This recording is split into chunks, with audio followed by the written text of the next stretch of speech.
जय हिंद मेरे प्यारे साथियों, मैं अमित यादव आप सभी का स्वागत करता हूं आपके अपने परिवार सरकारी नौकरी वाले यूट्यूब चैनल पर। उम्मीद करता हूं साथियों आप सबकी तैयारी बहुत ही ज़्यादा ज़बरदस्त चल रही होगी।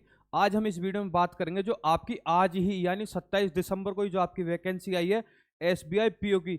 अगर बैंक की नौकरी हो तो एसबीआई जैसी हो, क्योंकि इसमें आपकी सैलरी प्लस यदि आप अदर स्टेट के लिए भी तैयारी करना चाहते हैं, यूपीएससी के लिए तैयारी करना चाहते हैं, स्टेट पीसीएस के लिए तैयारी करना चाहते हैं, तो इससे बेहतरीन जॉब मैं बता नहीं सकता। क्योंकि इसमें आपकी सैलरी ही मिनिमम जो शुरुआत होगी इन हैंड वो होगी आपकी 85 से लेकर 90,000 रुपये, और ये आपके हर साल इंक्रीमेंट होती रहेगी और ये जाते जाते आपकी 1.5 लाख तक सैलरी पहुंच जाएगी। इसमें आपका हाउस रेंट अलाउंस भी रहता है, आपके फ़ोन के खर्चे, आपके पेट्रोल के खर्चे, यानी सिर्फ आपकी सैलरी से अलग मैं आपको ये खर्चा बता रहा हूँ। जो भी आप चीज़ें यूज़ करोगे सब खर्चा आपका बैंक उठाएगा। तो नौकरी बहुत बढ़िया है, वीडियो में एंड तक बने रहना। इस वीडियो में हम जो डिटेल में बात करने वाले हैं कि आपकी पिछली कट ऑफ क्या रही थी, इस वैकेंसी में आपका क्या सिलेबस है, कुछ चेंज हुआ है या नहीं हुआ है, एग्जाम पैटर्न क्या है, आपके इसमें कौन कौन से डॉक्यूमेंट लगेंगे, साथ ही हम बात करेंगे इसमें आपकी सैलरी की मैं आपको बता चुका हूं, एज लिमिट की हम इसमें डिटेल में बात करने वाले हैं। और बहुत सारे बच्चों का हमेशा कन्फ्यूजन रहता है कि सर मैं अभी थर्ड ईयर में हूं या फिर मेरा लास्ट सेमेस्टर है, या फिर मैं अभी ग्रेजुएशन कर चुका हूं, मैं बीए से ग्रेजुएशन कर चुका हूं, बीटेक से कर चुका हूं, या फिर अलग अलग से मैं क्या कहते हैं अपना ग्रेजुएशन कर चुका हूं, क्या मैं अप्लाई कर सकता हूं या नहीं। सबसे पहले हम साथियों यहां पर बात कर लेते हैं क्वालिफिकेशन की। अगर बच्चों का टाइम खराब ना हो तो उन साथियों के लिए यहां पर मैं पहले बता दे रहा हूं क्वालिफिकेशन ये है, यदि आप थर्ड ईयर में हैं और लास्ट सेमेस्टर आपका चल रहा है तो आप इसमें बिल्कुल फॉर्म अप्लाई कर सकते हैं। साथ में ही जो बच्चे ग्रेजुएशन कर चुके हैं 2024 में या फिर 2023 में, वो तो इसमें बिल्कुल अप्लाई कर सकते हैं, चाहे आपने बीए की हो, बीकॉम की हो, सिर्फ आपके पास एक डिग्री होनी चाहिए। ठीक है साथियों, चलिए आगे बात करते हैं। अब ये जो आपके सामने है ये इस वैकेंसी का ऑफिशियल नोटिफिकेशन है, ये तो खुल गया। लाइक आप साथियों मैंने देखा है आप वीडियो को लाइक नहीं करते और चैनल को जरूर सब्सक्राइब कर लेना। ठीक है साथियों, और बहुत सारे बच्चे कमेंट करते हैं साथियों, मैं एक एक कमेंट का देखता हूं, एक एक कमेंट का रिप्लाई भी करता हूं। यदि आपका इस वीडियो से रिलेटेड जेन्युइन कोई डाउट हो, इस वैकेंसी से रिलेटेड, मेरी वीडियो से रिलेटेड आपको कुछ समझ में ना आया हो तो बिल्कुल आप कमेंट कर देना, मैं खुद उसका जेन्युइनली रिप्लाई करूंगा। ठीक है साथियों, अब मैं आपको एक बात बताना चाहता हूं, यदि आप हमारे टेलीग्राम पर जुड़ते हैं तो वहां पर आपको इस वीडियो की पीडीएफ मिल जाएगी कि भाई क्या क्या मांगा गया है। साथ में ही इसका ऑफिशियल नोटिफिकेशन भी मैं आपके टेलीग्राम में डाल दूंगा। व्हाट्सएप भी आप हमारा ज्वाइन कर सकते हैं, उस पर भी काफ़ी आपकी अपडेट मिलती रहती हैं। चलिए अब बात करते हैं आपकी मेन। ठीक है, ऑर्गेनाइजेशन का नाम है आपकी स्टेट बैंक ऑफ इंडिया यानी एसबीआई। ठीक है साथियों, पोस्ट का नाम है प्रोबेशनरी ऑफिसर, इसे हम अपना क्या बोलते हैं, असिस्टेंट मैनेजर भी बोलते हैं। क्या बोलते हैं, असिस्टेंट मैनेजर, जो कि आपकी 2 से 3 साल बाद ही एक शाखा का पूरा मैनेजर होता है। और आप सबको पता भी होगा कि लॉकडाउन में या फिर अभी भी आपका मैनेजर की क्या रुतबा रहता है बैंक के अंदर, उसके अंडर कितने एम्प्लॉय काम करते हैं। ठीक है साथियों, बड़े बड़े लोगों से डायरेक्ट ट्रांजेक्शन करनी होती है। वैकेंसी जो है इसमें इस साल थोड़ी कम देखने के लिए मिली है, टोटल वैकेंसी यहाँ पर 600 है, जो कि ऑल इंडिया है। इंडिया के आप किसी भी स्टेट से हैं या फिर केंद्र शासित प्रदेश हैं तब भी आप इसके लिए फॉर्म अप्लाई कर सकते हैं। फ्रीक्वेंसी क्या है, ये आपका हर साल फॉर्म आता है, साल में एक बार। ठीक है, मोड ऑफ एप्लीकेशन आपको ऑनलाइन इसका फॉर्म भरना है। अगली वीडियो जो मेरी आएगी इसी से रिलेटेड आएगी कि आपका स्टेप बाय स्टेप आप एसबीआई का कैसे फॉर्म भरें। ठीक है साथियों, यहाँ पर जो रजिस्ट्रेशन डेट है आपकी यानी 27 दिसंबर से लेकर के आप 16 जनवरी 2025 तक इसका फॉर्म अप्लाई कर सकते हैं। तो साथियों यदि आप इंतजार करेंगे 16 जनवरी तक का तो आप ये समझ लिए कहीं ना कहीं आप भीड़ में पीछे रह जाएंगे। ठीक है साथियों, आप ये वीडियो देखने के बाद तुरंत ही खुद अपने फ़ोन से फॉर्म अप्लाई कर सकते हैं। मैं बता भी दूंगा कि फॉर्म कैसे अप्लाई करना है दूसरी वीडियो में। सैलरी जो ये बेसिक पे लिखा हुआ है आपका 48,480 रुपये, इसमें DA, dearness allowance, house rent allowance मिला करके ये सैलरी जो आपकी पहुंच जाती है ये करीब करीब आपकी 85,000 प्लस पहुंच जाती है। First salary, second salary, third salary और भी आपकी ज़्यादा बढ़ जाएगी। ठीक है, सिलेक्शन प्रोसेस इसका है प्रीलिम्स, मेंस और इंटरव्यू, 3 आधार पे आपका यहाँ पर सिलेक्शन होता है। प्रीलिम्स आपका होता है क्वालिफाइंग नेचर का, जॉब लोकेशन आपको ऑल इंडिया यहाँ पर मिल सकती है, साथ में आपको स्टेट वाइज यहाँ पर डालना होगा, ठीक है। ऑफिशियल वेबसाइट इसकी ये रही। यदि आप ऑफिशियल वेबसाइट को जाकर चेक करना चाहते हैं तो कर सकते हैं। यहाँ पर जैसा मैं आपको बता चुका हूँ, अप्लाई डेट आपकी 27 दिसंबर है, लास्ट डेट आपकी 16 जनवरी है और लास्ट डेट आपकी फीस भरने की इस फॉर्म की आपकी है 16 जनवरी। लेकिन इस वैकेंसी की मुझे एक खास बात लगी है, या फिर आप किसी भी बैंक का यदि फॉर्म भरते हैं, बैंक की तैयारी करते हैं, ऐसा नहीं है कि रेलवे ने जैसे एनटीपीसी का फॉर्म भरवा लिया कई महीने पहले, ये नहीं है कि भाई पता ही नहीं है कब पेपर होगा, कब नहीं होगा, कब उसका प्री होगा, कब मेंस होगा। अब यहाँ पर क्या है, यहाँ पर ये फायदा है कि आपका प्री की भी आपकी डेट यहाँ पर बता दी है कि भाई प्रीलिम्स के जो एडमिट कार्ड हैं वो आपके कब जारी हो जाएंगे, 3rd या फिर 4th वीक में फरवरी 2025 में। लास्ट डेट आपकी क्या है, 16 जनवरी। इससे 1 महीने बाद ही आपका सीधा पेपर है, तो तैयारी आप बहुत बढ़िया से कर लेना, ठीक है साथियों। सिर्फ आपको 4 से लेके 5 महीने मेहनत करनी होगी, कड़ी 10 से लेके 12 घंटे आपको पढ़ना होगा। प्रीलिम्स की जो डेट है वो 8 से लेकर के 15 मार्च तक आपके पेपर करा लिए जाएंगे। और साथ में ही आपके मेंस का भी यहाँ पर बता दिया गया है कि 2nd वीक ऑफ अप्रैल आपके 2025 में एडमिट कार्ड आ जाएंगे। और जो उसका मेंस का एग्जाम है वो आपका अप्रैल या फिर मई में 2025 में 110% आपका ये एग्जाम करा लिया जाएगा। यदि आप इसके लिए तैयारी करते हैं तो जनवरी से लेकर के मई 5 महीने पढ़ते हैं, और अभी आपका चल रहा दिसंबर, अगले 6 से लेकर 7 महीने में आपके हाथ में बहुत ही बेहतरीन सरकारी नौकरी होगी, जिससे आप अपने घर की स्थिति संभाल सकते हैं, बढ़ा सकते हैं। और अपनी जेब खर्चे के लिए आपको तो देख ही रहे हो, 85,000 रुपये आपको सैलरी मिल जाएगी। साथियों 85,000 रुपये में आप क्या कुछ नहीं कर सकते हो, ठीक है। और रुतबा इज्जत वो अलग है, ठीक है साथियों। यहाँ पर जो टोटल वैकेंसी है वो आपकी टोटल वैकेंसी है 600, जनरल के लिए यहाँ पर 240 है, ईडब्ल्यूएस के लिए 58 वैकेंसी है, ओबीसी के लिए 158 वैकेंसी है, एसटी के लिए 58, 57 और एससी के लिए यहाँ पर 87 वैकेंसी है, ठीक है साथियों। यहाँ पर मैंने बता दिया है किस कैटेगरी में आपकी कितनी वैकेंसी डिवाइडेड है। आगे बढ़ते हैं, आगे देखते हैं आपकी नंबर ऑफ वैकेंसी जो इस साल आई है 2024 में, वो काफी कम देखने के लिए मिली है। जैसे 2024 में सिर्फ 600 वैकेंसी है, 2023 में आपकी 2000 वैकेंसी आई थी, 2022 में आपकी 1673 वैकेंसी आई थी, और इसमें यानी 2021 में आपकी मैक्सिमम वैकेंसी आई थी, ठीक है साथियों। ये आई थी आपकी 2056 वैकेंसी, लेकिन इस साल आपकी 600 वैकेंसी है। करीब करीब आपकी पिछले साल से संबंधित देखें तो आपकी 33% यहाँ पर वैकेंसी आई है। तो लेकिन कोई बात नहीं, आपको तो सिर्फ एक सीट चाहिए, आप उसके लिए मेहनत करें अच्छे से। अब यहाँ पर बात कर लेते हैं आपकी एप्लीकेशन फीस के लिए। एप्लीकेशन फीस किस किस के लिए फ्री है, पहले मैं वो बता दे रहा हूँ। यदि हमारा कोई साथी है एससी कैटेगरी से है, एसटी कैटेगरी से है, या फिर फिजिकल हैंडीकैप है, या फिर दिव्यांग भाई है, चाहे वो जनरल कैटेगरी से हो, चाहे वो ओबीसी कैटेगरी से हो, ईडब्ल्यूएस कैटेगरी से हो, मेल हो फीमेल हो, उसके लिए यहाँ पर फीस रहने वाली है नील। नील का मतलब है आपके 0 रुपये लगेंगे। लेकिन एससी एसटी पीडब्ल्यूडी को छोड़ करके जितने भी आते हैं जनरल या फिर अदर कैटेगरी में, आपके कितने रुपए यहाँ पर आपको भरने होंगे, 750 रुपये, जो कि ज्यादा नहीं है, ठीक है साथियों। यहाँ पर जैसा कि मैं आपको बता ही चुका हूँ, ठीक है साथियों। आगे बढ़ते हैं, आगे ये दिया गया है कि आपको इस फॉर्म को कैसे अप्लाई करना है। आप चाहें तो इसका स्क्रीनशॉट ले सकते हैं, वरना मेरी अगली वीडियो का इंतजार करना, जो कि 1 घंटे में अपलोड हो जाएगी। वो उसमें मैं आपको बता दूंगा कि भाई कैसे आपको फॉर्म भरना, स्टेप बाय स्टेप, कौन से उसमें आपके डॉक्यूमेंट लगेंगे, क्या आपका फोटो का साइज रहना चाहिए, क्या सिग्नेचर रहना चाहिए, क्या आपका थंब इम्प्रेशन यहाँ पर लगेगा। थंब इम्प्रेशन की बात हम आगे भी इस वीडियो में करेंगे। एलिजिबिलिटी की यहाँ पर हम बात कर लेते हैं साथियों। एलिजिबिलिटी जो यहाँ पर आपकी रहने वाली है वो ग्रेजुएशन रहने वाली है किसी भी स्ट्रीम से, जैसा मैं बता चुका हूँ। और साथ में यदि आप 3rd ईयर में हैं और आपका रिजल्ट 30 अप्रैल 2025 से पहले आ जाता है, तो आप इसके लिए बिल्कुल फॉर्म भर सकते हैं। लेकिन अगर इसके बाद भी आता है तब भी आप इस फॉर्म को जरूर भर देना, आपको एक्सपीरियंस करने के लिए मिलेगा कि हाँ एक्चुअली में एसबीआई पीओ में क्या क्या पूछा जाता है।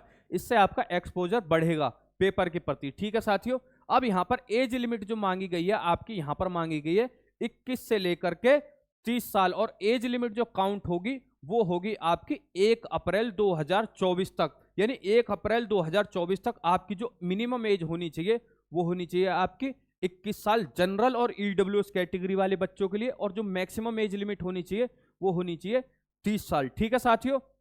यहां पर आपकी बॉर्न डेट भी बताती गई है कि 2 अप्रैल 1994 से लेकर के 1 4/2003 यानी 1 अप्रैल 2003 तक आपके बच्चे जो पैदा हुए होंगे यानी जिनकी डेट ऑफ बर्थ होगी इनके बीच में, या फिर इन तारीख को भी, जैसे किसी बच्चे की यहाँ डेट ऑफ बर्थ है 2 अप्रैल 1994, वो भी फॉर्म यहाँ पर भर सकता है। लेकिन जिसकी साथियों 1 अप्रैल भी है यानी एक भी दिन कम है, वो फॉर्म यहाँ पर नहीं भर सकता। जनरल या फिर आपके ईडब्ल्यूएस कैटेगरी वाला बच्चा। यहाँ पर जो आपको एज रिलैक्सेशन मिलेगा वो ओबीसी के लिए साथियों यहाँ पर 3 साल का एज रिलैक्सेशन है, यानी आपका 21 से लेकर के वो साथी हमारा 33 साल तक फॉर्म भर सकता है। और साथ में ही बात करें एससी और एसटी कैटेगरी वाले बच्चों के लिए तो वो 21 से लेकर के, इसमें आप 2 साल का एज रिलैक्सेशन जोड़ दिए तो 21 से लेकर के 35 साल तक वो फॉर्म भर सकते हैं। ठीक है साथियों, यहां पर आप कर देना 2 अप्रैल 1991 किसके लिए, ओबीसी के लिए, और 2 अप्रैल 1900 क्या कहते हैं 89 यानी 1989 एससी एसटी वाले बच्चों के लिए यहां पर। ठीक है, अब यहां पर बात कर लेते हैं आपका सिलेक्शन प्रोसेस। आपने फॉर्म भर दिया, आपकी एलिजिबिलिटी, आपकी यहां पर एज लिमिट भी है, तो अब आपको इस पेपर को क्लियर करने के लिए, सरकारी नौकरी बैंक में पाने के लिए आपको क्या क्या करना पड़ेगा। तो इसका जो पेपर होता है वो 3 स्टेज में होता है। पहली स्टेज होती है आपकी प्रीलिम्स, ये होती है क्वालिफाइंग। क्वालिफाइंग का मतलब क्या है सर जी? क्वालिफाइंग का मतलब ये है चाहे आप इसमें 100 में से 100 ले आओ तब भी नंबर नहीं जुड़ने वाले हैं, चाहे आप इसमें से 60 ले आओगे 60 पे ये क्वालिफाई यहाँ पर हो जाता है। सिर्फ आपको 60% लाने इसको क्वालिफाई करने के लिए। पेपर का लेवल मैं ये नहीं कहूँगा बिल्कुल ईजी रहता है, आपको पढ़ना पड़ेगा अच्छे से। यहाँ पर आप 60 ले आओगे तब भी आपका क्वालिफाई माना जाएगा, या फिर आप 90 भी ले आओगे तब भी आपका क्वालिफाइंग माना जाएगा, इसका आपका नंबर नहीं जुड़ने वाला। मेंस के तो साथियों आपका सिलेक्शन होगा किस पे, आपका दिमाग में आ रहा होगा, आपके जो मेंस के एग्जाम है और आपका जो इंटरव्यू है इसके बेसिस पर आपका यहां पर सिलेक्शन होगा। आगे हम बात करेंगे इसमें आपकी प्रीलिम्स की कितनी कट ऑफ गई थी, मेंस की कितनी गई थी, इंटरव्यू की कितनी गई थी। ठीक है साथियों, आगे बात करते हैं आपकी इंपॉर्टेंट पॉइंट्स के लिए। जब भी आप इसका फॉर्म भरें तो भाई आपकी बायोमेट्रिक वेरिफिकेशन यहाँ पर होनी चाहिए। फॉर्म भरने से पहले आप 10 रुपये दे करके किसी भी सीएससी सेंटर वाले से या फिर साइबर कैफे वाले से अपना बायोमेट्रिक करवा सकते हैं। ठीक है साथियों, अब यहाँ पर दिया गया भाई यदि आप जनरल या फिर ईडब्ल्यूएस कैटेगरी से हैं तो आप 4 अटेम्प्ट से ज़्यादा यहाँ पर नहीं कर सकते हैं। यदि आपने 4 बार मेंस दे रखा है तब आप इसके लिए फॉर्म नहीं भर सकते हैं। लेकिन मैं ऐसा मानता हूं कि भाई हमारे जो संगी साथी होंगे जो इस वीडियो को देख रहे होंगे वो मेंस 4 बार नहीं दे चुके होंगे। प्रीलिम्स आपने चाहे 10 बार दिया हो उसके लिए कोई आपकी चिंता वाली बात नहीं है, यहाँ पर सिर्फ मेंस की बात है। आपने मेंस 4 बार से ज़्यादा बार ना दिया हो, और साथ में ईडब्ल्यूएस पीडब्ल्यूबीडी वाले बच्चों के लिए 7 अटेम्प्ट, ओबीसी और ओबीसी पीडब्ल्यूडी वाले बच्चे के लिए 7 अटेम्प्ट मेंस के लिए, और SC ST PWBD SC ST PWD के लिए यहाँ पर कोई रेस्ट्रिक्शन नहीं है, वो कितनी अटेम्प्ट यहाँ पर दे सकते हैं। यहाँ पर कुछ साथियों को कन्फ्यूजन हो गया होगा, मैं यहाँ पर क्लियर कर दे रहा हूँ। यहाँ पर सीधा सीधा देसी भाषा में ये लिखा हुआ है कि भाई आपने चाहे प्रीलिम्स कितनी बार भी दे दिया हो, चाहे आपने 10 बार दे दिया हो, तब भी आप 11वीं बार दे सकते हो। लेकिन जिस बच्चे का प्रीलिम्स क्वालिफाई हो गया और उसने मेंस 4 बार दे दिया तो वो 5वीं बार यहाँ पर नहीं दे सकता है। ठीक है, अब आगे बढ़ते हैं। यहाँ पर सैलरी स्ट्रक्चर जान लेते हैं। आपकी सैलरी स्ट्रक्चर जो है आपका बेसिक पे मैं बता चुका हूँ 48,480 रुपये है। और यहाँ पर आप देख रहे होंगे डियरनेस अलाउंस यानी DA, house rent allowance, lease rental, CCA, medical and other allowances perquisite as per rule in force from time to time. ठीक है साथियों, तो आपका सीटीसी जो है ये कहाँ तक पहुंच जाता है, ये पहुंच जाता है आपके 18 लाख तक। अगर आप 1 महीने का लगाएंगे तो यहाँ पर सैलरी आपकी कितनी बन जाएगी सीटीसी के साथ 1.5 लाख रुपए। तो आप देख रहे हो सैलरी इसमें कितनी भरमार के है। आप क्या इस 1.5 लाख में क्या नहीं कर सकते हो, अपनी घर की स्थिति क्या नहीं सुधार सकते हो। अब आगे हम बात कर लेते हैं आपके एग्जामिनेशन पैटर्न की।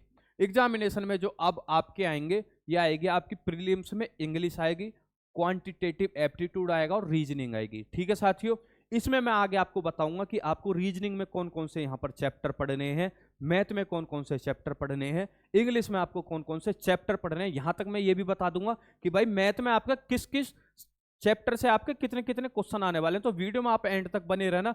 टोटल जो क्वेश्चन आएंगे इंग्लिश के आएंगे 40 क्वेश्चन 40 नंबर के। अब आपके बच्चों दिमाग में मैं एक बात अभी से रख देना चाहता हूं, इसका जो टाइम होगा ना वो होगा आपका 1 घंटे। 1 घंटे इसलिए होगा क्योंकि भाई सबसे पहले खुलेगी, आप जब ऑनलाइन पेपर दे रहे होगे कंप्यूटर पे, सबसे पहले खुलेगी आपके सामने इंग्लिश 40 क्वेश्चन की, और आपको समय यहाँ पर कितना मिलेगा, 20 मिनट का। नहीं, एक क्वेश्चन को करने के लिए आपकी यहाँ पर 30 सेकंड मिलेंगे। ठीक है साथियों, 20 मिनट तक आप यहाँ पर मैथ नहीं खोल सकते हो कि भाई पहले मैंने इंग्लिश के 10-12 क्वेश्चन कर लिए, बाकी मुझे नहीं आ रहे, चलो मैं मैथ कर लेता हूँ बचे हुए टाइम में। नहीं, ऐसा नहीं होने वाला। आपको सिर्फ यहाँ पे इंग्लिश ही अटेम्प्ट करनी होगी 20 मिनट तक, चाहे आपको आए या ना आए। इसलिए यहाँ पर सेपरेट टाइम लिखा हुआ है कि भाई क्वांटिटेटिव एप्टीट्यूड के लिए यानी मैथ के लिए आपको 30 क्वेश्चन करने होंगे, 30 नंबर के, कितने मिनट में, 20 मिनट में। ऐसा नहीं है कि भाई इंग्लिश में आपने 20 मिनट में 40 क्वेश्चन कर लिए, 15 मिनट में आपने यहाँ पर क्वेश्चन निपटा लिए, तो बची 5 मिनट में मैथ में लगा दूंगा। ऐसा नहीं है, जितना जिस सब्जेक्ट को टाइम मिला है उतना ही आपको उसमें टाइम स्पेंड करना होगा, ये बाध्यता है। यहाँ पर आपका टोटल 100 क्वेश्चन है, 100 नंबर के, टाइम आपको 1 घंटे का मिल जाएगा। ये आपका क्वालिफाइंग नेचर का, जैसा कि मैं बता भी चुका हूँ, इसमें आपकी मेरिट पर कोई प्रभाव नहीं पड़ने वाला है। ये सिर्फ इतना है कि भाई क्रीम बच्चे जो हैं मेंस के लिए बिठा लिए जाएंगे कि हाँ भाई आप योग्य हो, आप मेंस दे दीजिए। ठीक है, अब बात कर लेते हैं यहाँ पर मेंस के एग्जाम पैटर्न की। तो जो आपकी इंग्लिश है आएगी, क्वांटिटेटिव एप्टीट्यूड आएगा, रीजनिंग आएगी। यहाँ पर आपके सब्जेक्ट कौन से बढ़ जाते हैं, ये आपके बढ़ जाते हैं भाई जीके यानी जर्नल नॉलेज वाले, इकोनॉमिक्स वाले और बैंकिंग अवेयरनेस वाले। आप किसी बैंकिंग सेक्टर में जॉब करने जा रहे हो और आपका बैंक का बी भी नहीं आता, वो तो बात गलत है। तो यहाँ पर आपको बैंकिंग अवेयरनेस के भी बारे में जानना होगा। ठीक है साथियों, डाटा एनालिसिस एंड इंटरप्रिटेशन आएगा, रीजनिंग आएगा, और साथ में आपका यहाँ पर कंप्यूटर जुड़ जाएगा और आपकी इंग्लिश भी यहाँ पर आएगी। ठीक है साथियों, यहाँ पर जो आएगी रीजनिंग और कंप्यूटर के जो यहाँ पर क्वेश्चन आने वाले हैं साथियों, ये आने वाले हैं आपके 40 क्वेश्चन, 60 नंबर के। टाइम आपको यहाँ पर पूरा 50 मिनट का मिलेगा। डाटा एनालिसिस एंड इंटरप्रिटेशन, अब आपके दिमाग में होगा सर हमने तो पहली बार सुना है। ये होता है बच्चों डीआई। डीआई यानी आपको एक चार्ट दे देगा और उसमें पूछेगा कि भाई प्रोडक्शन पहले पिछले साल का और इस साल का कंपैरिजन करना कि कम है कि ज्यादा है। बस आपको ग्राफ दे देगा, वो ग्राफ आपको इसमें क्वेश्चन सॉल्व करने होते हैं। ठीक है, यहाँ पर आएंगे आपके 30 क्वेश्चन 60 नंबर के। General knowledge, economics, banking awareness से आएंगे आपके 60 क्वेश्चन 60 नंबर के। जनरल इंग्लिश से आपके 40 क्वेश्चन आएंगे 20 नंबर के। टाइम यहाँ पर सबका सेपरेट दिया हुआ है कि भाई इंग्लिश में आपको सिर्फ 40 मिनट लगानी है 40 क्वेश्चन में। ठीक है साथियों, अब यहाँ पर आपका डेस्क्रिप्टिव भी होगा। ये भी आपका क्या होगा भाई, डेस्क्रिप्टिव होगा आपका। यहाँ पर नंबर ऑफ क्वेश्चन यहाँ पर आपके 2 आएंगे। आपको यहाँ पर लेटर राइटिंग लिखनी होगी। टोटल जो होंगे इसके नंबर होंगे 50। लेकिन क्या इसके नंबर जुड़ेंगे सर? नहीं सर, इसके नंबर नहीं जुड़ने वाले। ये रहेगा आपका क्वालिफाइंग। क्या रहेगा ये? जैसे प्रीलिम्स आपका क्वालिफाइंग था, ये भी आपका क्वालिफाइंग रहने वाला है। टाइम यहाँ पर आपको यहाँ पर बढ़िया सेट मिल जाएगा 30 मिनट का। ठीक है साथियों, आगे बात कर लेते हैं हम यहाँ पर आपकी प्रीलिम्स के लिए। भाई ये जो आपके 3 सब्जेक्ट थे, मैथ, रीजनिंग और आपका इंग्लिश में क्या क्या पूछे जाने वाला है। तो क्वांटिटेटिव एप्टीट्यूड में आपकी सिंप्लीफिकेशन आएगा, profit loss, mixture allegation, permutation, combination, probability, time and work, sequence and series, simple interest, compound interest, shirts and indices. यहाँ पे आपका मेंसुरेशन आएगा, लेकिन मेंसुरेशन में भी बता दिया गया है कि यहाँ पर आपका सिलेंडर, कोन और स्फीयर से रिलेटेड आपके क्वेश्चन यहाँ पर पूछे जाएंगे। टाइम एंड डिस्टेंस है, टाइम, डाटा इंटरप्रिटेशन है, डाटा इंटरप्रिटेशन वाला, डाटा एनालिसिस एंड इंटरप्रिटेशन, इसका डी उठाओ और इसका आई उठाओ, यही आपका डीआई बन जाता है, यानी data interpretation. Ratio, proportion, number system, percentage.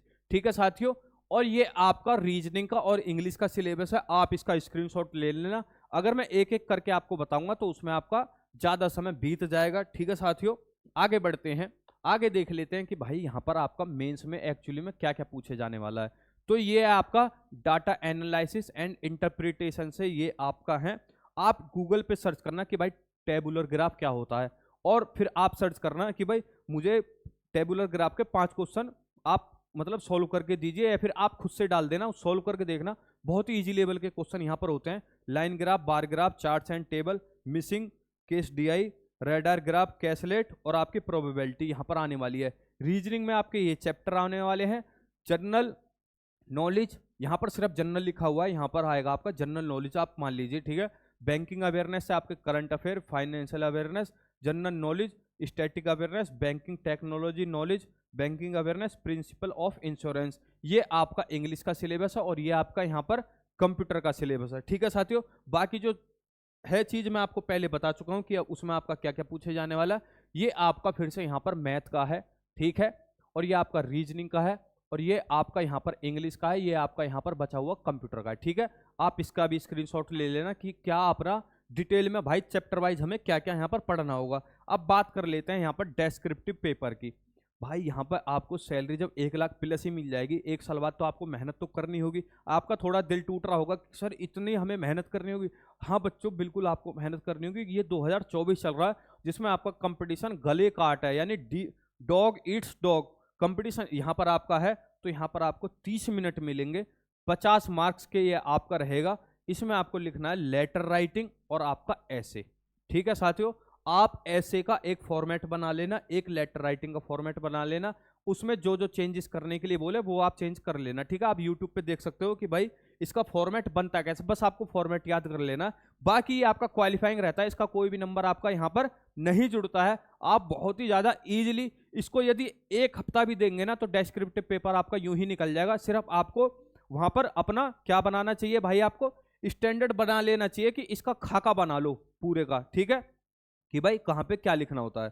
ठीक है, अब यहां पर लिखा हुआ है the final merit list is made based on marks obtained by a candidate mains exam और इंटरव्यू। यहां पर डायरेक्ट लिखा हुआ है, जहां पर आपका फाइनल मेरिट बनेगी भाई आपका मेंस और इंटरव्यू के आधार पर यहां पर आपका दिया जाएगा। बिसाइड्स प्रीलिम्स, यानी प्रीलिम्स को हटा करके, और and the mains and interview is also conducted for a candidate who qualify first 2 phases of the PO. यानी भाई डेस्क्रिप्टिव पेपर भी उसी के लिए होगा जो प्रीलिम्स और मेंस क्वालिफाई कर चुका होगा। ठीक है साथियों, आगे बढ़ते हैं।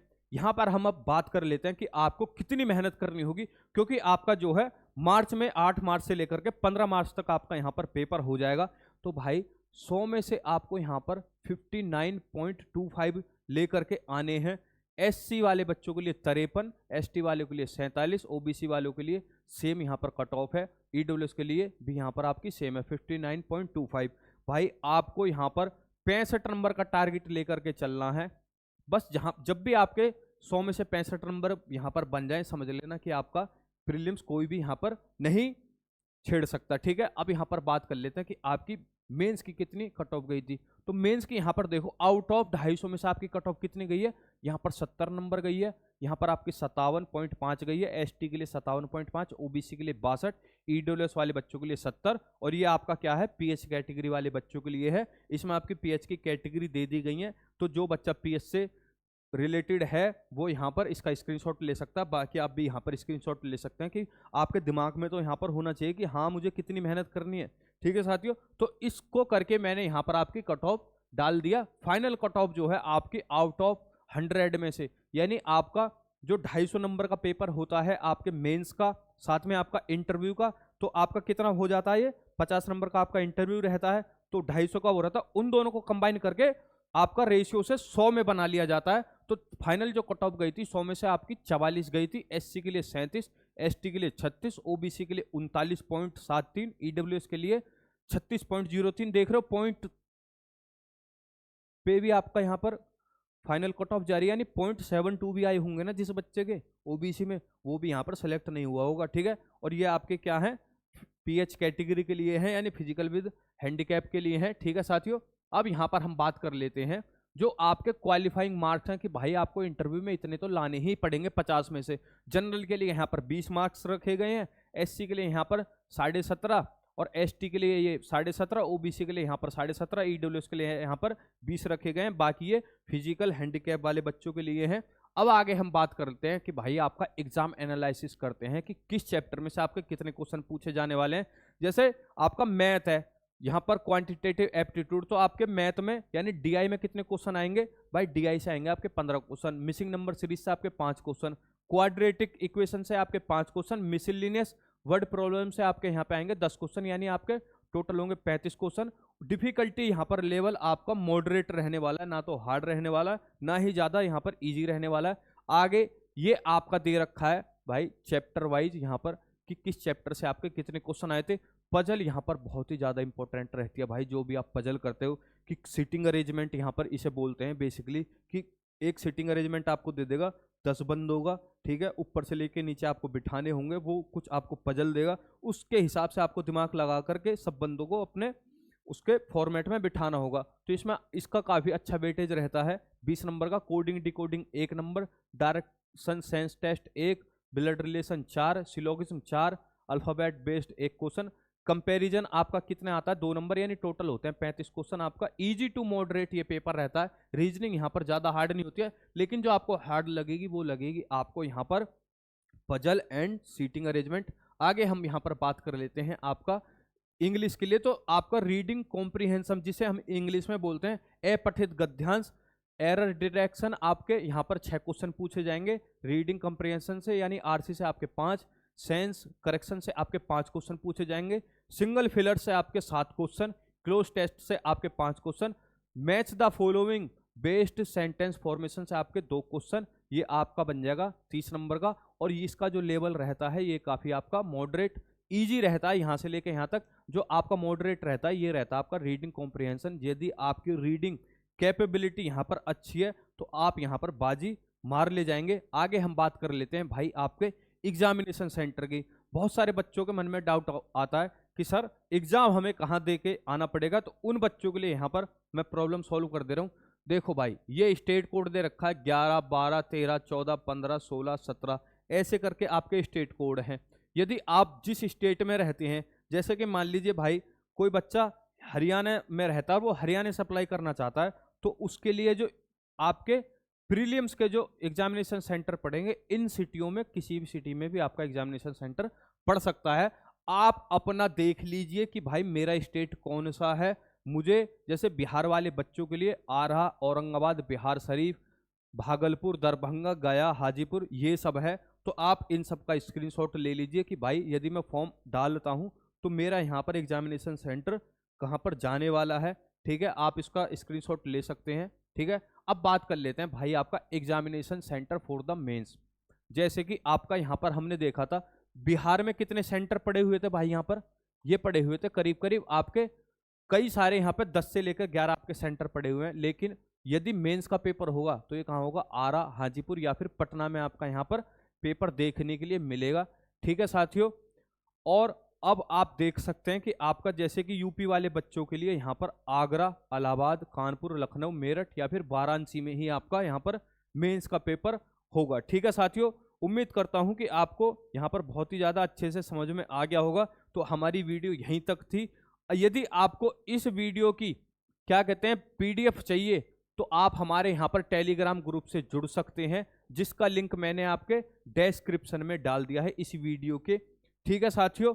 अब आगे हम बात करेंगे कि भाई आपको इस भर्ती के लिए यदि फॉर्म भरना है तो फॉर्म आप स्टेप बाय स्टेप कैसे भर सकते हैं। तो मिलते हैं आपसे नेक्स्ट वीडियो में, जब तक के लिए जय हिंद, जय भारत। तैयारी करते रहिए और 2025 में आप गवर्नमेंट जॉब पाके रहिए, ताकि आप अपने घर की स्थिति संभाल सकें और खुद भी एक स्टेबल जीवन जी सकें। और साथियों मैं यहाँ पर बात बताना आपको भूल गया, इसमें जो लाइफ है वो बहुत ही ज़्यादा बेहतरीन है। आप सुबह उठेंगे 10 बजे आराम से जाइए अपने बैंक और शाम को 4-5 बजे अपने घर आ जाइए, तो यानी 6 से लेकर 7 घंटे की ये जॉब है। सैलरी भी आपको यहाँ पर बहुत ज़्यादा बेहतरीन मिलती है। तो मिलते हैं आपसे नेक्स्ट वीडियो में, जब तक के लिए जय हिंद, जय भारत।